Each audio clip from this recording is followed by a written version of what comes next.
Danas je Međunarodni dan mira, kojeg je 1981. godine utemeljila Opća skupština Ujedinjenih naroda, da bi ovaj datum kasnije odredila i kao dan nenasilja i prekida neprijateljstva u svijetu.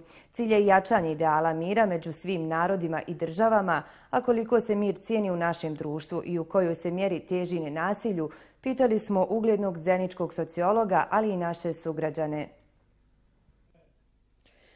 Zbog same prirode čovjeka mir je nešto što je nedokučivo i liči na neku mitsku životinju koju niko nikada nije uspio uhvatiti, što nipošto ne znači da ga trebamo prestati tražiti, navodi ugledni zenički sociolog dajući i ocjenu sadašnjeg trenutka u našem društvu.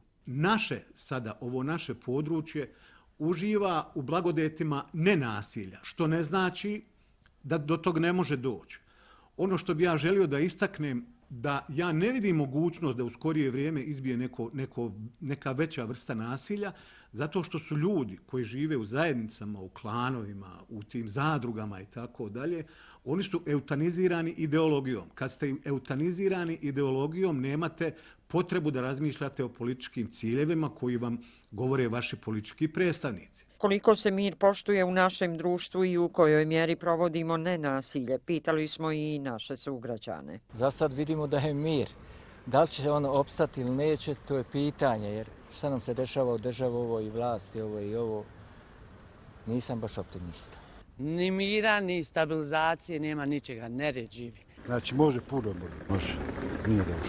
Zbog toga zenički sociolog poručuje. Moja preporuka je da ljudi uvijek traže mir i da se drže nenasilja, a moja generacija je to izgubila.